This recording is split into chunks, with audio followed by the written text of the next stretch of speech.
Hello, beautiful humans of the interwebs! Welcome to eSpot Live. My name, as always, is Ellie, and I'm joined, as always, by Rodney.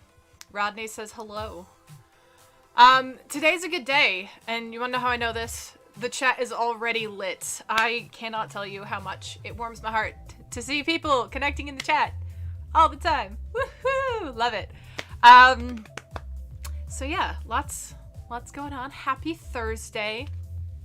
It is a Thursday. I checked ahead of time this time, so I didn't panic in the middle of my intro. I always start with disclaimers. I don't have anything in particular right now, so I'm gonna knock on wood and hope it stays that way. But as always, let me know if anything goes a little bit wonky in the stream. Right now, it's telling me it's running smoothly, so let's hope it stays that way.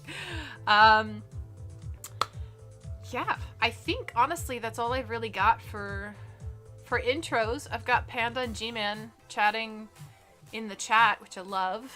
And also, so far, so good. So the stream is running like it should. Again, I'm gonna knock on everything wooden that I can find, just in case. I'm not even, like, we're not going to go into superstition. But, yeah. G-Man's asking if it notified that they subscribed. I don't see, like, an official notification for a recent subscriber, but I do see, at least on my end in the chat, that you're a subscriber. Thank you for the subscription! I'm not sure why, unless maybe if it's a renewal. Maybe we have to change the algorithm. But yeah, thanks for the sub. Woohoo! See, I told y'all it was a good day. Yeah, that's awesome. Yes! I'm like just distracted by my excitement. I don't remember what else I was supposed to say in the intro, so I'll just jump into newsy stuffs. While I'm pulling up my notes and everything, just in case we have anybody newish. This is eSpot Live, and I'm Ellie, and I babble about news topics specifically related to the entertainment industry. They vary. There's a lot of random topics I go over. But yeah, so welcome. Thanks for coming. Thanks for chatting. Gonna jump in. The first thing that I have to battle about today is another acquisition. So, for those of you who've been following this for a while, you know how excited I get about just kind of new topics and the things in particular that I've learned about since I started doing this. And one of those is just how common acquisitions are. I don't know if it's just because of the last couple of years, because 2020 was 2020, or if this just happens all the time where like corporations buy out other corporations in the entertainment industry. But it's been fascinating. I feel like I have an acquisition announcement like every other week. Anyways, so today's acquisition announcement is that Gearbox has been acquired by Embracer. And that's left people wondering about Borderlands, but I'll get there. Don't worry too hard. To dig in a little bit deeper, Gearbox has announced that it will officially be joining Embracer Group as a wholly owned subsidiary of the Swedish holding company formerly known as THQ Nordic AB. What a name. No wonder they went to it with Embracer. So this particular deal was reported to be worth up to 1.3 billion USD. So this was kind of a big acquisition. G-Man in the chat's like, Borderlands, but what about Homeworld 3? Not Homework 3, Homeworld 3. I'll get there. It's fine. Everything's gonna be fine, I promise, guys. So yeah, big acquisition, 1.3 billion USD. That's nothing to sneeze at. That's so much money. It's like way out of my mental processing ability. Anyways, moving on. This acquisition is going to see Gearbox and all of its 550 staff in Frisco, Texas, as well as Quebec City, become Embracer Group's 7th official operating group. So Embracer's existing operating groups include THQ Nordic, Saber Interactive, Coach Media, Deca Games, Amplifier Game Invest, and Coffee Stain Holding. And now Gearbox.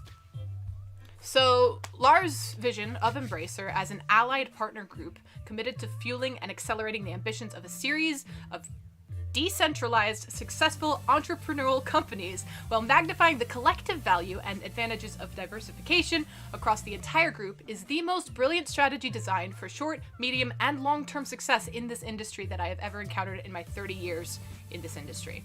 That is a quote directly from Gearbox co-founder and CEO Randy Pitchford in a statement released regarding the official announcement of the acquisition. He goes on to say, the feeling at Gearbox is that we are just getting started, and this transition is not merely a stimulant for the talent of our employee-owned company, but a propellant for the exciting future we have planned. So, from within the company, everybody's super excited. Seems to be all good things that they have to say. Pitchford will also continue as Gearbox boss following the merger, so they're not ditching anybody. They're not laying anybody off, which is always good news in a merger like this. Embracer has also acquired Austin, Texas-based developer and publisher Asper. So Asper and its 140 staff will operate as a standalone entity under the Saber Interactive. And then, Gearbox and Asper are just joining a very long list of acquisitions for Embracer. This is a company that spent 2020 really scoping out the industry and developed an exhaustive list of developers and other companies from all over the world. They announced 13 companies in a single day. They're really doing a lot to build this this group. I had a word and then it went away. That's okay. So with this acquisition and the other acquisitions, Embracer now has access to more than 200 game franchises and more than 5,500 employees. So back to this leaving fans kind of worried about games that have been part of Gearbox in the past, like Borderlands franchise or Homeworld, and what's going to happen with the acquisition. So, for those of you who don't know, 2K has been responsible for publishing the Borderlands games, but the concern comes from the fact that underneath the Embracer umbrella, Embracer typically uses one of their own companies to publish games. So they're a video games holding company. They publish via THQ Nordic, which is their primary publishing subsidiary. So there was concern of whether or not they were going to pull the plug from 2K to give the reins over to THQ Nordic or Deep Silver. Rest assured, we have an official announcement from 2K, from an official spokesperson, that they are still going to be the publisher of Borderlands. So their quote, their official statement is, as the proud publisher of the Borderlands franchise, we are happy for our partners at Gearbox and this exciting new chapter for their organization. This merger does not change 2K's relationship with Gearbox, nor our role as publisher for the Borderlands IP or any other projects we are currently working on with the studio. We look forward to continuing our long-term partnership with this incredibly talented team and delivering many more exciting entertainment experiences to gaming fans around the world.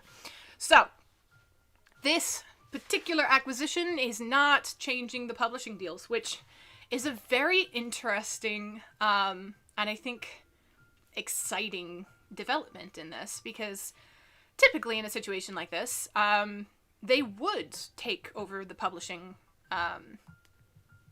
responsibility, partnership, whatever you want to call that, because the holding company has publishers as well.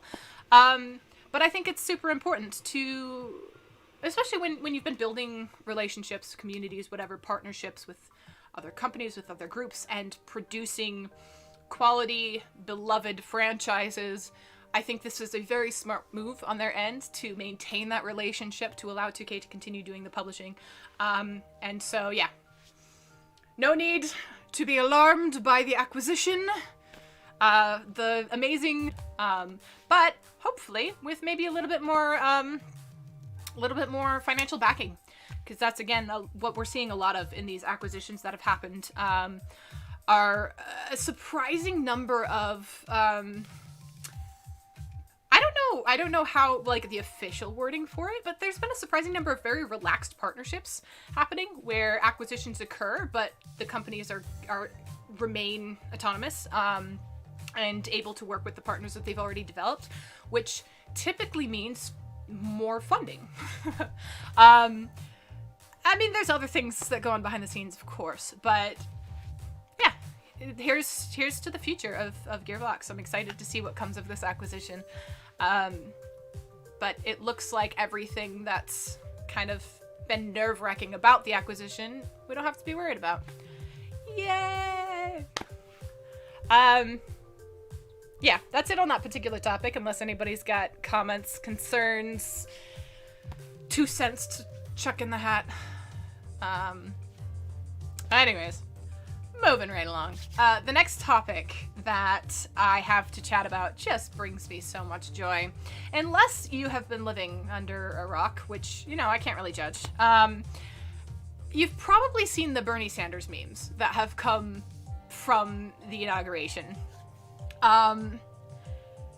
If you're not familiar with what I'm talking about, at Joe Biden's inauguration, a picture was taken of Bernie Sanders, just kind of chilling with some very interesting on-point mittens. And this photo was turned into a meme, went absolutely viral, has been all over the place. The particular news I have about it is that Bernie Sanders himself has taken everything with a grain of salt, has been super chill about the whole memification thing. But in addition to that, he went above and beyond and turned the meme into a sweatshirt with 100% of the proceeds going to charity. What? I think that's absolutely amazing. So this is the Chairman Sanders crew neck, which is named to honor Sanders' assumption of the powerful Senate Budget Committee chair, now that the Democrats control the chamber. It's on sale for $45, and 100% of the proceeds go to Meals on Wheels in Vermont. It seems, though, that the, like, absurdly popular meme has caused a bit of a, traffic jam on the site, so it's sold out multiple times. They keep bringing back, it keeps crashing the site and selling out again, which is awesome. And there's an official notification saying, due to overwhelming demand for this item, it may be a few weeks until you receive your sweatshirt. But they are continuing to make more, continuing to put it out, and continuing to donate, again, 100% of the proceeds to charity, which I think is absolutely phenomenal. So the photo itself was taken by Brendan Smielowski for Getty Images, and it's probably the most unexpected. Yeah, the photo, again, it just captures Sanders at his normcore best. He's sitting there, crossed legs, crossed arms, big fuzzy mittens, and a jacket that everybody recognizes from previous campaigns and messages, which kind of like, that's something. Okay, can I just voice my personal appreciation for that? Because I have never and will never understand the backlash against people in the public image for wearing clothes more than once. Who doesn't wear a jacket more than once? Like, obviously there are people who do, because they're photographed, so they're constantly, like, changing outfits, and that's just so bizarre to my brain. Why do you need so many clothes? So if you have a good winter jacket, that's a good winter jacket that's gonna last you a while, right? At least Sanders agrees. So, good on him. Recycling his gray jacket. That's very recognizable. And part of what kind of, you know, ran with the meme. As well as, bless him, a mask that was properly covering his nose, chin, and mouth. Little askew, though. But, you know, human. That's why it became a meme. So, yeah. Absolutely took off. It's been, this picture, he's been put into classic paintings, into movie scenes, into other meme formats. It's really gone wild. I think my personal favorite is the one where he was kind of embedded into a scene from Lord of the Rings. It's been so fun. G-Man's favorite meme from the Bernie thing is the Steal This Look one. I don't know if I've seen that one. But yeah, there's so many good ones. There's so many good ones. It's fantastic. And the fact that, of all the ways to respond to this kind of thing, you know, Bernie Sanders could have taken it personally. He could have been offended. He could have turned it into a way to profit himself, but instead he turned it into a way to help his local community, which I think is just phenomenal and really admirable. So yeah, he's been super amused. He had an interview with Seth Meyers on Late Night, and he kind of talked about the photo, saying, I was just sitting there trying to keep warm, trying to pay attention to what was going on. And also, in true Bernie Sanders fashion, instead of focusing on the memes, like I said, he turned it to a sweatshirt, turned it into a thing for charity, and then also took the opportunity to shout out the Vermont school teacher, Jen Ellis, who made his eco-friendly mittens. And she is now sold out of the rest of her supply, is teaming up with a company to produce more. A lot of really cool stuff coming out of this. Like I said, massive amounts of respect. But super, super fun thing. Like, memes can come out of anything. I love the internet. It's ridiculous. So yeah, shout out to Bernie memes and sweatshirts, I guess. All right. I notoriously suck at transitions, so I don't have no clue how to kind of like go into the next topic. But the next topic has nothing to do with the previous topic. This in particular is about the voice actor for Tails in the new Sonic series is not returning for the new show, which is a bummer for fans. So, voice actress Colleen O'Shaughnessy is not going to be voicing Tails in the upcoming Sonic Prime animated series. Tails channel found out that O'Shaughnessy posted the news on Twitter as she answered a fan's question on her involvement. She is sorry to say she will not be returning to the role of Tails in Sonic Prime. They haven't announced a new actress yet, but Sonic fans are kind of starting to get a little bit nervous because just last week, Sonic the Hedgehog's voice actor Roger Craig Smith hinted towards his retirement from the character after 10 years with Sonic. He announced saying that it's been an amazing run, and it was an honor having the role. But some people are now wondering, with Sonic's right-hand man not having the same voice actor in Sonic Prime, there's speculation that the whole cast might be replaced moving forward. Again, not confirmed, just speculation. This isn't going to be the first time this happened, if it does happen. When Sonic Heroes was released, and that was back in 2004, every character had a new voice actor until another full cast replacement in 2010 to the actors that voice Sonic and his friends now. And so the question is that going to happen again? So Sonic Prime is an upcoming Netflix series featuring Sonic and the gang in a new adventure, but this particular story has a bit of a twist. It's going to be delving into the multiverse and likely the many, many incarnations of Sonic the Hedgehog. So there's maybe a chance that Roger Craig Smith and O'Shaughnessy could return to reprise their versions of the character within this particular multiverse story. Maybe. That could be fun. The original Sonic the Hedgehog cartoon could be referenced as well, chili cheese dogs and all. So we'll have to see what it has in store for us. This is an exciting series coming out in 2022, animated series. It's produced by Sega, WildBrain, and Man of Action Entertainment. So just kind of like a heads up on what they do. Man of Action is known for their work on the stellar Ben 10 and Avengers Assemble series. And WildBrain is the creator of Trolls, The Beat Goes On.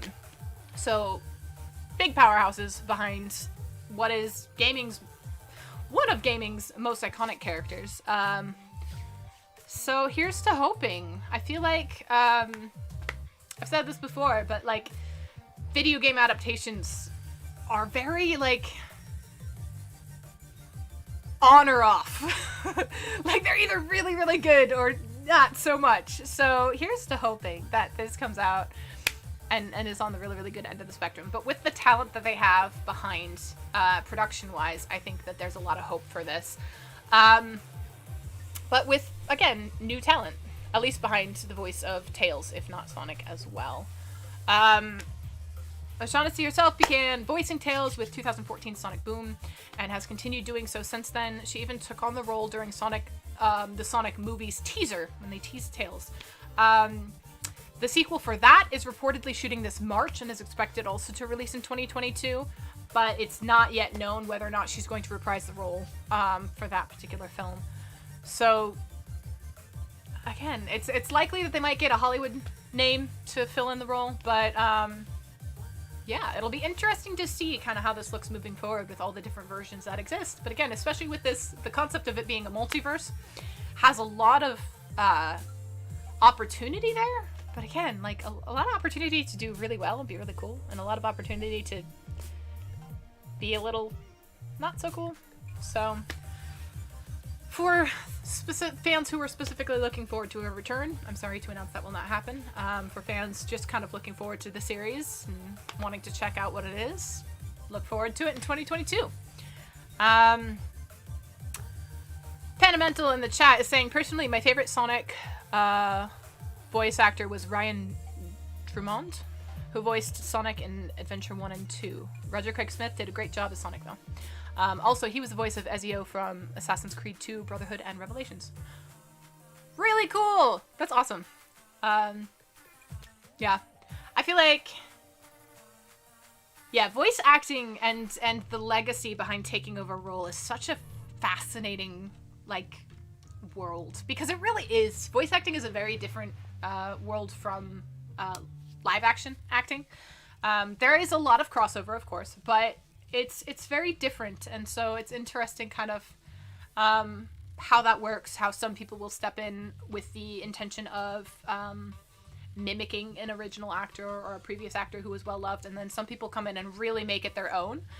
And both have their place within the voice acting world. But yeah, it's interesting to see. I've got DJ Seed in the chat. Looks like you're on YouTube. Hello. I'm doing very well. Thank you for asking. How are you today? It makes my heart so happy when it works on YouTube. I am getting notifications on my end that the stream might be a little bit chunky right now. So let me know how that's going. If it's nice and smooth on both ends, on both Twitch and YouTube, if you have comments. I don't know if it's something that's fixable, but I will do my best. In the meantime, hello and welcome, DJ Seed. And, yeah.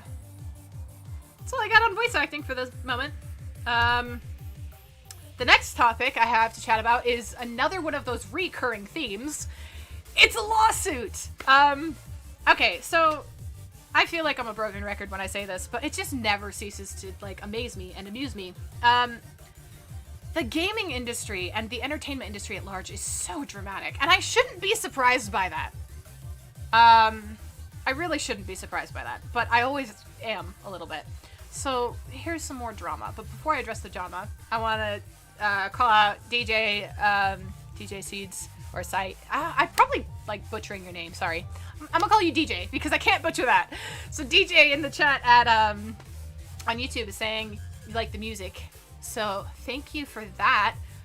Shout out to the music. Check out Zombie in a Jar on Spotify. That is what I use. Zombie in a Jar is connected to DVSI Entertainment, so I don't have to worry about copyright stuff, which is always good.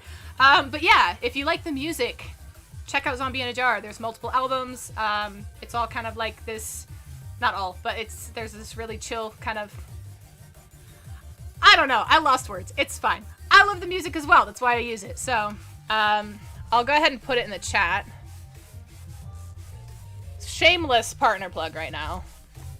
Nothing to do with news topics, but hey, Zombie in a Jar on Spotify is what I listen to. Also, okay, thank you. Pandamental went ahead and plugged this, so I didn't have to. If you want to check out Zombie in a Jar, there's a song called Doomsday, which features vocals from yours truly. So yeah, check them out. Good stuff. I'm not biased. I'm a little biased. But thank you for your interest, TJ. And yeah. Oh, Pandamental's thrown out too. You can also use Zombie in a Jar music for your background sounds on TikTok. What? Oh, that was awkward. Why did I do that? Anyways, I'm not on TikTok myself, yet. I have thoughts, but that's a different story for a different day. But yeah. Zombie in a Jar. Worth checking out. Across platforms. Woo! And Silly Fun's in the chat. Hello, Silly Fun. Welcome. And shouting out Doomsday. Doomsday's really good. Thank you. That makes my heart so happy. DJ's saying I'm from Tampa, Florida. Shout out to Tampa, Florida. It's a good place. Lots of nice beaches and areas there. G-Man saying Ellie might be on TikTok and not know it. What does that mean? Oh, that's terrifying. And then Panamental's answering G-Man's question of the TikTok, the ones with lyrics, rather. Sorry. Zombie Najara's music with lyrics, which Doomsday has lyrics. So not Doomsday, but our other song, Last Shot, is available to stream. I don't know why I'm struggling with words. I am loving how lit the chat is right now. We've got a shout out to Tampa, Florida from Silly Fun. We've got DJ from Tampa, Florida. Florida. I am originally from Florida, so I have much love for that place. Yeah, good stuff. Much love for all the crazies in Florida. That's a different story. Yeah. I probably should get back to chatting about newsy stuffs eventually, but again, I am adoring this little detour, so thank you guys. If you have any other questions about us on social media, or what you can use on different social media / with background music with Zombie in a Jar, yeah, go on in the chat. Panamental can help answer questions if I don't get to it in time. Yeah, awesome. Woo! All right, focusing. I'm so good at focusing, guys. Lawsuits. Hey, that'll get me right back on track. I love lawsuits. Lawsuits and drama. So this particular drama is in Activision Blizzard is being sued over a female Call of Duty character. I gotta say, I had thoughts when I first was kind of reading into this, going like, I don't know, but this is interesting, guys. All right. So, in 2019, Call of Duty Modern Warfare publisher Activision Blizzard introduced a brand new character to its game, an operator named Mara. However, a writer and photographer is now alleging that the company intentionally modeled Mara after his own character, Cade Janice, from a short story called November Renaissance. So, the plaintiff is Clayton Hogan. Hogan. I think I butchered the name. Sorry. Clayton Hogan. He filed a copyright infringement lawsuit in a Texas court on Tuesday. The court documents have been published by Torrent Freak. So he alleged that Activision Blizzard and developer Infinity Ward willfully intended to model Mara after Cade Janice. Okay. Pause real quick, because the burden of proof in an allegation like this is crazy. I don't even know how to express that properly. To prove that somebody willfully did an action is really, really difficult to do.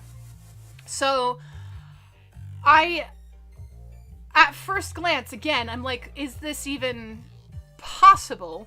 Especially going up against such a massive company like that. But then they went into a little more detail, and here's where it gets interesting. So, the allegations include that they hired the same model, Alex Zedra, to reproduce the photo shoot and scan her likeness for use in the game. Okay, that's a thought, right? However, Hogan goes on to say that the developer posted his Cade Janice photographs on the photography studio wall during the Call of Duty Modern Warfare shoot. I don't know how he knows that or how he's proof of it, but interesting allegation there. He also says that he originally hired Zedra in 2017 to model as Cade Janice before he pitched the story to movie studios. He later published photos on his website, in a calendar, and on Instagram. There's a quote from his lawyers in the complaint saying, in addition to hiring the same talent, they also hired the same makeup professional who had prepared the talent for Hogan's Cade Janice photographs. They instructed the makeup professional to prepare the talent exactly as she had done for Hogan's Cade Janice photographs. They instructed her to style the talent's hair exactly as she had done for Hogan's Cade Janice photographs, even using the same hairpiece extension. Okay, again, the burden of proof in an allegation of willfully using somebody else's likeness is really, really difficult. But if anybody's got a case, if they have proof of this again is just that first complaint. It's that first lawsuit being launched. We don't know what a judge or jury has to say about it yet. But if they have proof of everything that they're alleging, which if it's being published by the lawyers, I'm assuming they have something, that's some solid background to at least start with, right? Like, I wasn't anticipating that when I first started digging into this. But anyways, going along a little bit further, there's another accusation saying that Activision Blizzard and Infinity Ward required the model and makeup artist to sign non-disclosure agreements in order to conceal their planned infringement. That's also an interesting thing, because if that's the case, how did they get this information? And what are the repercussions of an NDA potentially being violated in order to leak this information, even if the information was leaked because it was violating infringement? I don't know. I didn't word that right, but y'all know what I mean. It's fine. So, yeah, if you're not familiar with Call of Duty Modern Warfare, the character Mara was introduced alongside another character named Nito in 2019. The character was available as part of the Call of Duty Modern Warfare Season 1 Battle Pass, which was available originally for 1,000 COD points, or around $10. A number of skins are available for the character for additional COD points. One, the Kawaii cat skin, puts Mara in a cat-eared military helmet and unlocks a kitten charm that dangles from her weapon. That particular bundle costs 2,400 COD points. So that's who the character is.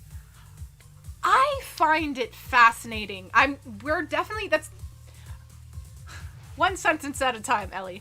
So that's pretty much all the information we have on this so far, is this initial allegation. We do not yet have a response from Activision Blizzard. We do not yet have a response from any sort of lawyers, or we don't know if this is going to be settled outside of court, or if they're bringing it before a judge, if it's going to have a jury. We don't have any of that information yet, but I'm definitely going to keep my eye on it, because if you followed this at all, you know that I'm fascinated by these lawsuits, especially when you have a small-time person against a big company, because monetarily speaking, the big company has far more resources and typically, I don't want to say better lawyers, because that deals with a whole bunch of other things, but, capitalism. So kind of better lawyers. And so, yeah, definitely going to keep an eye out on this. I am very curious to see what kind of evidence they have to support these allegations, and in an accusation like this, the burden of proof is entirely on the accuser. 100%. He has to prove not only that this character looks a lot like his character that he designed, but that it was done willfully, on purpose. You have to prove intent, which is so difficult to do, but it looks like they've got a background to do so. I'm fascinated. Hopefully you are too. Otherwise, this babble has been super boring, but whatevs. Yeah, if you play Call of Duty Modern Warfare, if you're familiar with the Mara skin, check it out. Also, check out Kate Jennis, because I'm curious from another perspective what you guys think of the likeness. Fascinating stuff there. I could babble about this for so much longer than I need to, really. So I'm going to take just a second to catch up on the chat real quick. We've got lots of questions about Florida going on, with G-Man saying, I once ordered mozzarella sticks from a breakfast diner in St. Pete, Florida, and they came unbreaded. Just literally grilled cheese. To their credit, it was good. Just surprising. And Silly Fun saying, mystery abounds. Both about the cheese sticks and the lawsuit. That is interesting. How does that even work? How do you grill cheese without an outside? I'm not complaining in any way, shape, or form. Does the cheese on the outside kind of get crisp and hard from the grilling process, or is it just melted? Did you just get a bowl of cheese? Cheese melts. That's the whole purpose of a cheese stick. I'm fascinated. Silly Fun's also saying, I don't really care about COD, but love drama, so please keep us updated. I feel that so much. Yes, I concur. So yeah, G-Man's answering my question about the cheese sticks. No, they were grill lines. It was soft but solid. So it was slightly cooked cheese. Just cheese. Florida. Did they have like a gator deliver it to your table? Is that too far, Floridians? Sorry. Anyways, okay, moving right along. This is an excellent time since I've been like so focused and everything. Excellent time for our regularly scheduled hydration break. What? Drink water. It's good for you. Fundamental's commenting on my comment. They probably served gator, right? Have I had gator? I feel like I have. I don't remember much about it, so apparently I need to eat gator again to see if, or maybe it's not that memorable. Anyways, moving right along. We got Rodney in the chat. Rodney says hi. Drink some water.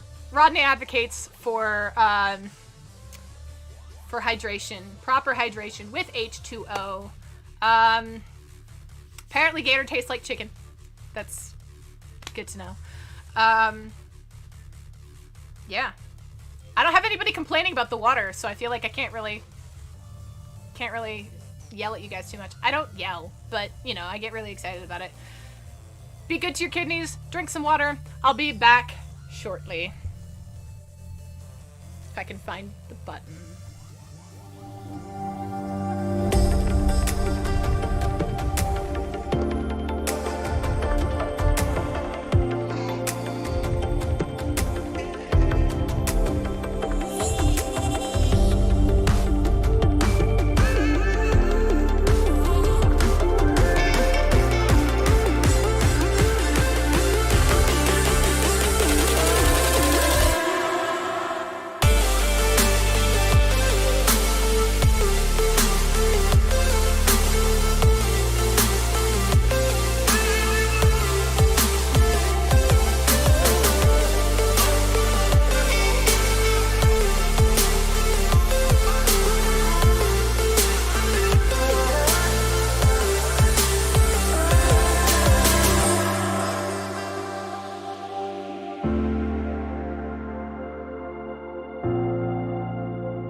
I made sure to save a little bit of my water bottle in case somebody tells me to hydrate in the chat again, because I feel like last time that happened, I didn't have any water left. Because yes, I do actually just sit here and chug water during the break. Hydration is key. It's important. Catching on the chat real quick. And of course, Pedimental's gonna go ahead and redeem hydrate. There we go. I promise it's water in here. I'm very, very specific about what I put in this particular water bottle because of the top. So it's definitely water in there. Which I proved in an earlier video and accidentally dumped water all over my shirt. So I'm not going to do that again. But catching up with the chat, I finally, as soon as I went on my break, I had people advocating for Jackie Milk and cola water. Whatever that, I don't even want to know. G-Man. As well as Silly Fun confirming that Gator does indeed taste like chicken, just a bit chewier. So that's cool. And Silly Fun now thinks that it sounds even more suspicious because of my description on the water bottle. I don't know. I'm sorry. It's opaque because it keeps the water cold on the inside. And the cheese planks, come to think of it. Nice. It's true. Anyways, okay, so I'm back. Eastbot Live is about entertainment news. So, next up to chat about in actual topics. Hey. EA Sports has announced the return of college football games, which is super exciting for people who like football games. It's actually been 7 years since EA Sports' last NCAA football game.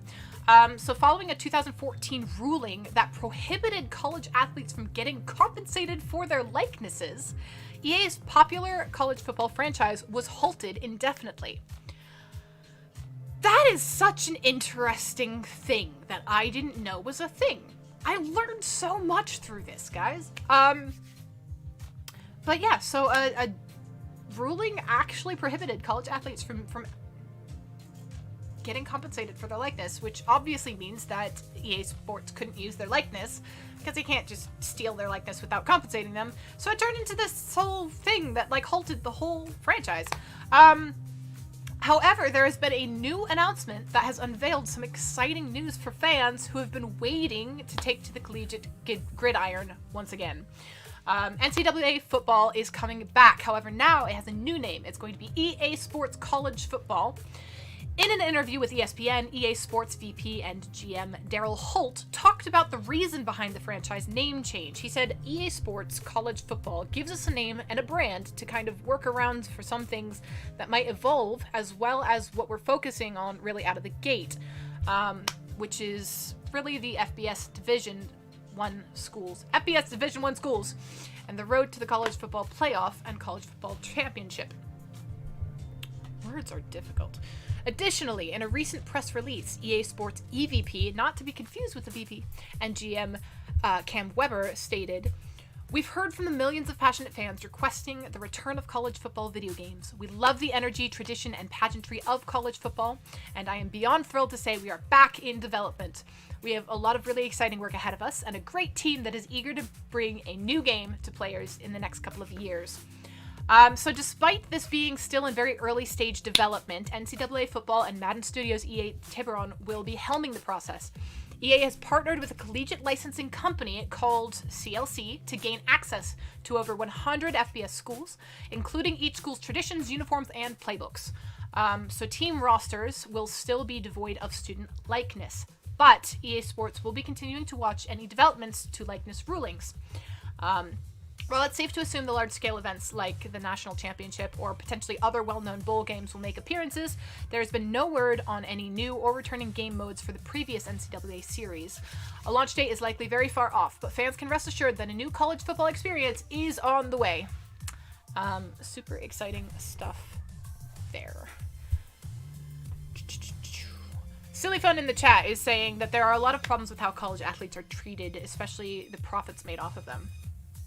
I definitely agree on that. I think that's a really good kind of rabbit hole to jump into, at least a little bit. Because as much as I'm not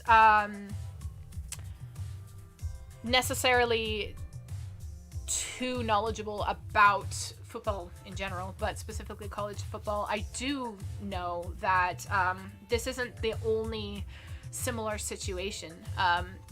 College football has a massive following, and they're kind of renowned, as Silly Fun is saying, for not...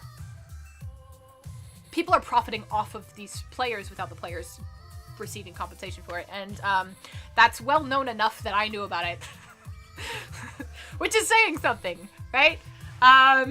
If someone who's not necessarily a football fan hears about this being a thing, then, you know, it's, I'd say, a thing. So Silly Fun's going on to say, is EA going to pay the athletes or anything?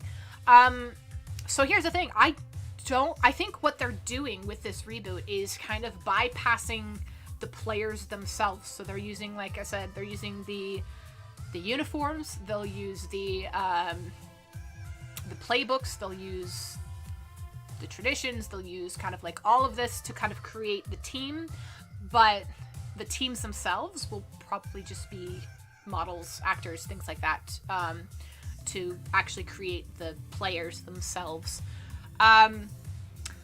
which is a good thing for people who are like interested in the game, but it's still continuing to exclude the players themselves from any sort of profitability in that. But EA has also announced that they're going to be keeping an eye on the ruling so that they can bring in players when they can.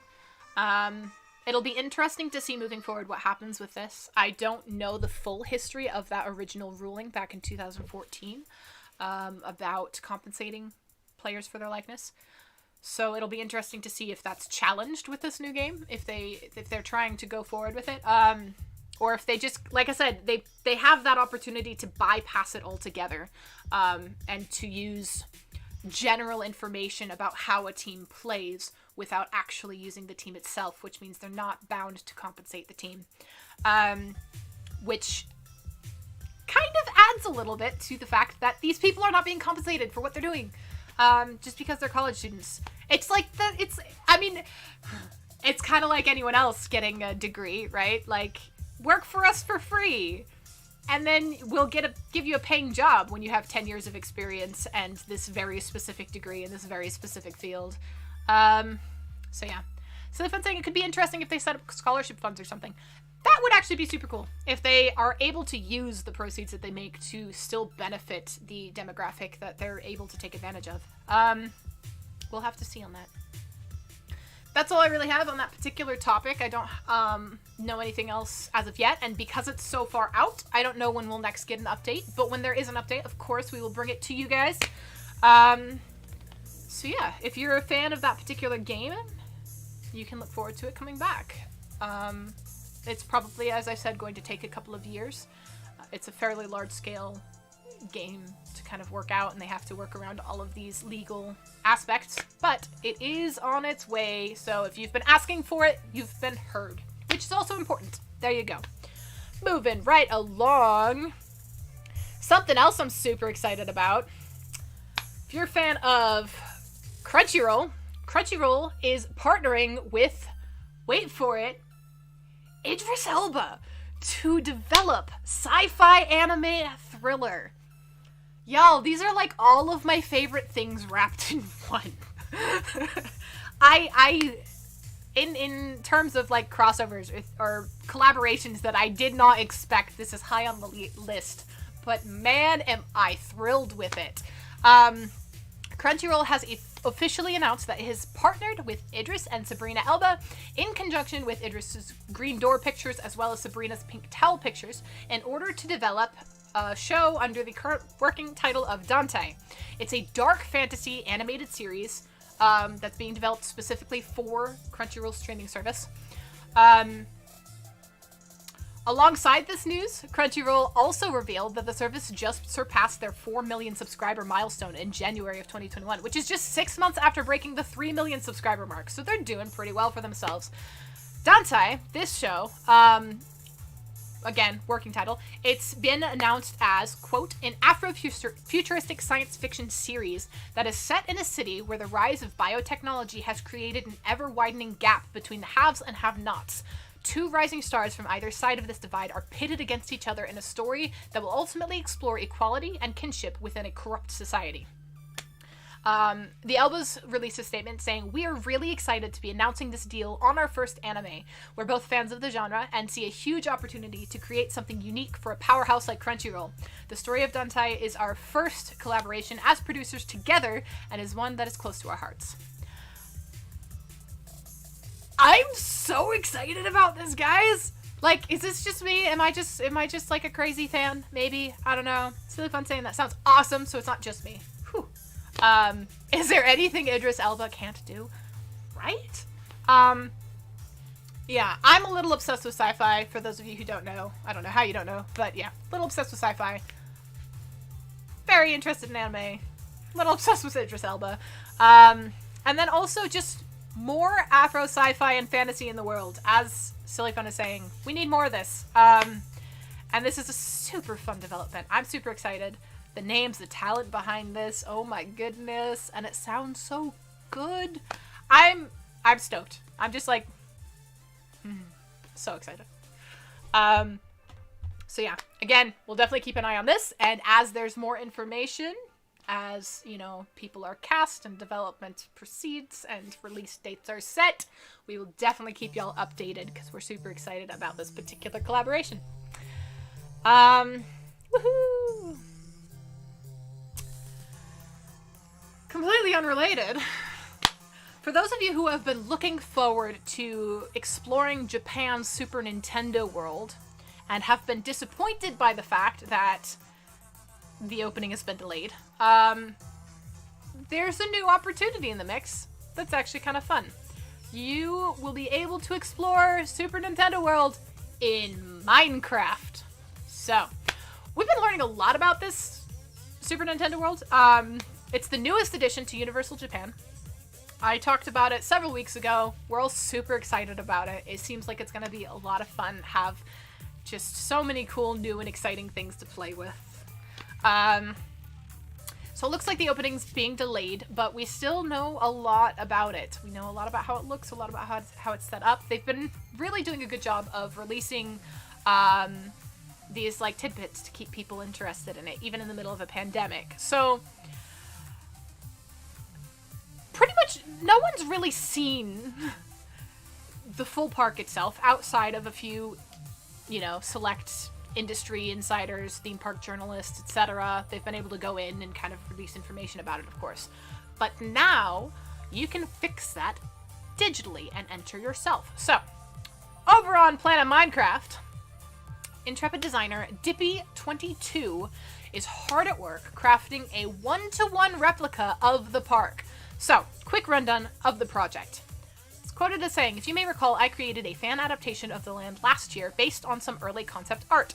Now, as more footage and promotions begin to release, I am finally able to recreate the entire land faithfully on a one-to-one scale. I've just started this new undertaking, and any experienced help would be welcome." So they need help, people. You can check out the call for action on the aforementioned Planet Minecraft page. They have a link to the appropriate Discord. And also, you get a fun sneak peek at the theme park in a very safe way, which is super, super cool. I love what everybody has been doing online in the middle of the pandemic. People's creativity has been blowing my mind in all of the best ways. And my goodness, talk about putting attention to detail on a resume. If you're able to recreate Super Nintendo World 1-to-1 ratio in Minecraft, that is an incredible feat. And super exciting for people to be able to kind of enter and look around and see what and where things are while waiting for the opportunity to actually be able to go in person while travel's restricted, as well as entrance and things have been delayed. Projects like this have kept the world running, and I cannot express my joy at it enough. So yeah, check out Japan Super Nintendo World Park on Minecraft. If you have experience with it, go contribute, because that's cool. That's not a command or anything. That's just if you're interested. Anywho, moving right along. The last topic I have to chat about today is interesting and will probably impact quite a few different aspects of the entertainment industry. And it's that Jeff Bezos is stepping down as CEO of Amazon. Interesting stuff. So Amazon has announced that CEO and founder Jeff Bezos will resign from his position during the third quarter of 2021. He's not fully pulling away from the company, however, he is transitioning to executive chair of Amazon's board. From there, Amazon Web Services CEO, so that's the AWS CEO, Andy Jassy, will replace Bezos, according to CNBC. Bezos' statement says, "I'm excited to announce that this Q3 I'll transition to executive chair of the Amazon board and Andy Jassy will become the CEO. In the exec chair role, I intend to focus my energies and attention on new products and early initiatives. Andy is well known inside the company and has been at Amazon almost as long as I have. He will be an outstanding leader and has my full confidence." Bezos continued his statement, saying that he's going to use his new role as executive chair of Amazon's board to focus on initiatives like Amazon's Day One Fund, the Bezos Earth Fund, Blue Origin, and other things like that. So Amazon was originally founded by Jeff Bezos in 1994. It began as an online bookstore, in case you don't remember that, way back when, and has developed into a massive online retailer that competes in all of the sectors. It's in food delivery, technology, movie and television streaming, still with books, still with audiobooks, all of the things. Yeah. Amazon's everywhere. Anyways, Amazon has passed $1 trillion market cap in 2020 under Bezos' leadership. Bezos himself substantially increased his personal net worth as well over the last year. Catching up in the chat real quick. G-Man saying Bezos is basically going to have more power and less scrutiny, from what I understand. Space.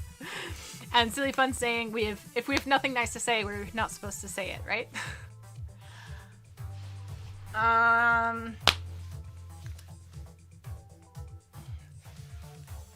Anyways, this is a really interesting development because, as J-Man's saying, this is I think it's really important to note that this is a transition of roles. It's not stepping down. So when I heard about it initially, I heard about it in the context of Jeff Bezos stepping down as CEO. Not quite. I mean, yes, but transitioning to another very powerful position. So whatever you will, just information. There you go. More information about Jazzy himself. Jazzy joined Amazon in 1997, so not quite at the very beginning, but very close to it, just 3 years after the company's inception. He has directed work on Amazon Web Services since its launch in 2006. AWS provides a wide variety of cloud computing, API services. They work with individuals, they work with companies. It includes data storage, networking, developer tools, more. It's a massive, massive program there. And to give you just like a little bit of an idea as to how important AWS has become to Amazon's success, CNBC reports that AWS accounted for 52% of Amazon's operating income in October of 2020. So especially in this age of working from home, being online, pandemic, the AWS has become more and more important within the company. So that obviously set them up for success, stepping into a larger role. Also worth noting, AWS supports various game developers' operations. So this is including Clash of Clans developer Supercell, Borderlands 3, Gearbox Software, Monster Hunter World's Capcom. They've got their hands in everything, really. Amazon's forays into first-party video game development have gone considerably less successful in the past year. They had a free-to-play team shooter Crucible shutting down in November of last year. Possibly due to an extensive report from Bloomberg, which came out in January, shedding some light on some alleged culture of sexual discrimination and mismanagement within Amazon Games Studio. However, Amazon Games streaming platform Amazon Luna is also launching, currently in beta. So they've got a bunch of stuff coming. They've got an MMO, New World, expected to launch in spring of 2021. So yeah, AWS is just very involved in the gaming community. They're working on their own things, which have not necessarily been going well, but there's definitely still opportunity to further that. And then they're working with a bunch of other developers and publishers as well. Again, where is Amazon not involved in the entertainment industry and every industry? It's a fascinating corporation. So continuing on with more information about just kind of the runnings of Amazon. Jeff Bezos kind of had stepped back from day-to-day operations at Amazon, however, jumped back in due to the COVID-19 pandemic and the logistical complications therein. He's received criticism numerous times in the past for things like anti-worker policies, which have included aggressively monitoring employee behavior to stop unionization efforts. Unionization. Union. The employees are discouraged from joining unions. Again, that was reported by CNBC. Amazon also temporarily closed a New Jersey warehouse after a spike in COVID-19 cases among workers back in December. In October, Amazon released a report stating that 20,000 employees had caught COVID-19 during the first 6 months of the pandemic. So, yeah, like I said, this is interesting because we don't yet know how this is going to impact a lot of things. What we do know is that it's going to have an impact on a lot of things. As I said before, Amazon kind of has its fingers in every industry that I can think of off the top of my head, including in big impactful ways in the entertainment industry. So a transition of power is always going to have an impact, at least to some extent. And as with any large corporation like this, there's been very interesting kind of, stuff going on behind the scenes. So, yeah, we're going to keep an eye out on this, and anything that comes of it, specifically related to the entertainment industry, we'll keep you guys updated with. Yeah. I just keep thinking of Silly Fun's message. If you have nothing nice to say. Yeah. Also worth noting, I feel like, I don't know, I don't even know what's come out of my mouth. I don't have much of a filter, so it's worth mentioning that, I present news, and I babble about it, and these opinions are Ellie's opinions. So yeah, if any opinions have come out here, they're mine. We'll just go with that. Moving on in the chat, Silly Fun says, but how will this affect the Amazon? Right? Probably more than it should. Again, opinions are all Ellie's.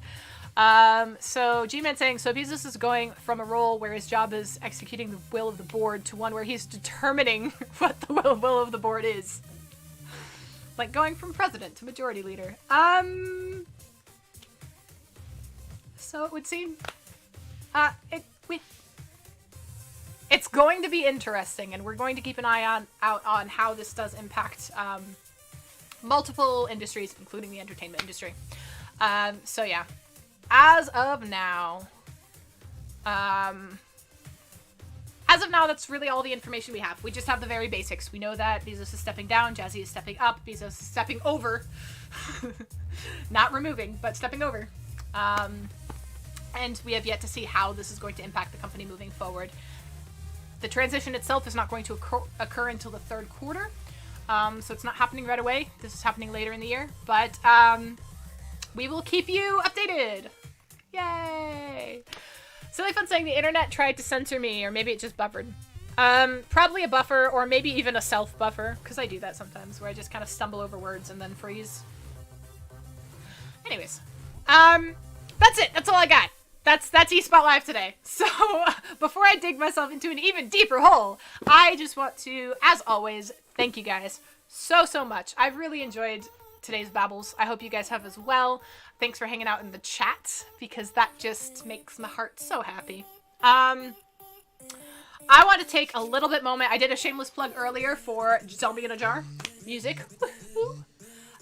So another shameless plug. I want to chat with you guys about Awoken, because it's been a little bit since I've babbled about Awoken. So Awoken is our first game that we've released.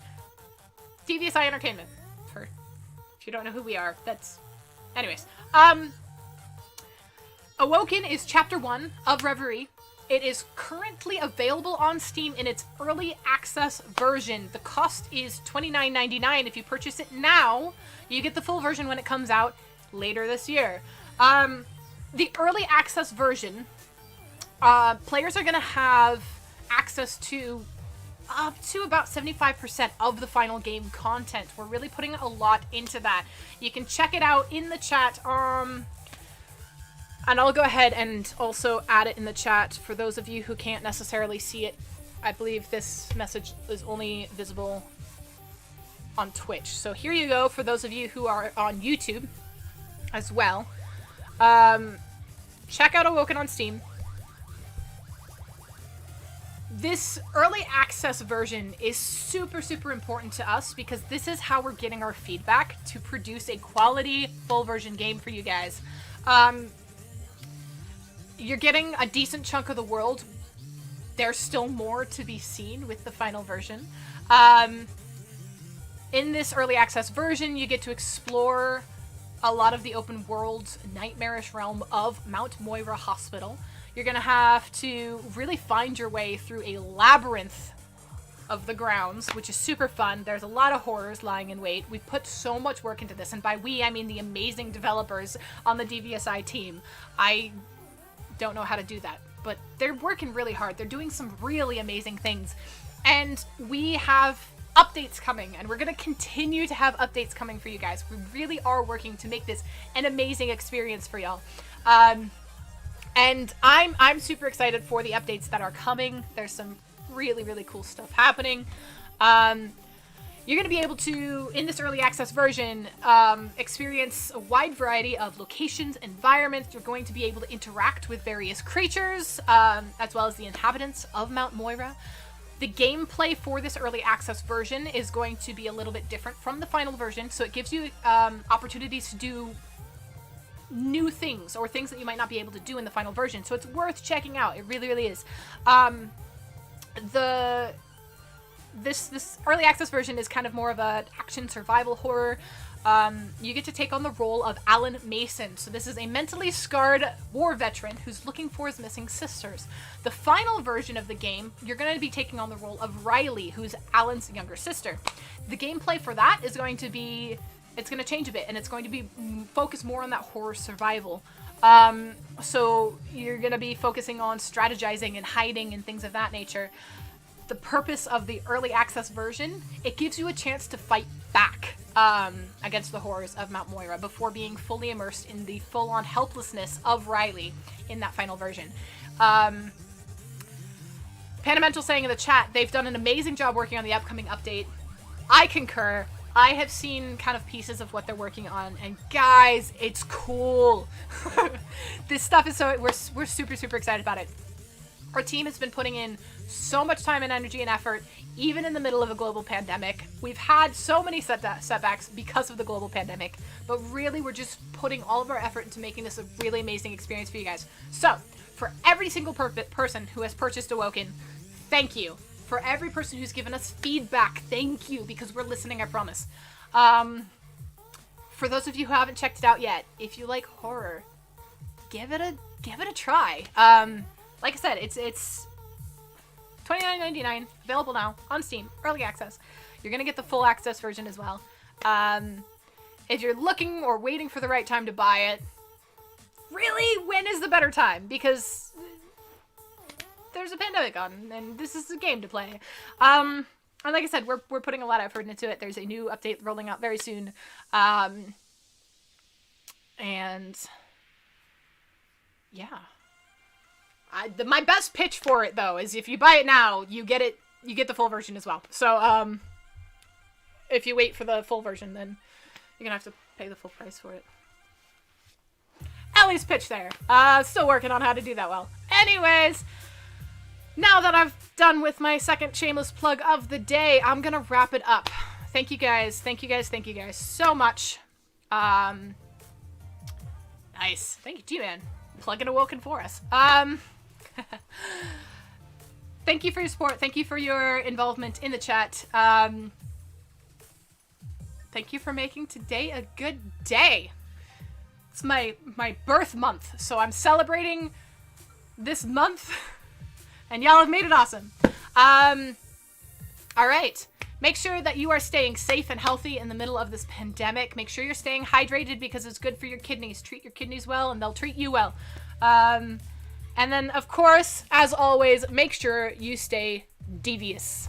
I will be back on Monday, 6 p.m. Eastern Standard Time, 3 p.m. if you live on the other coast. Stay devious.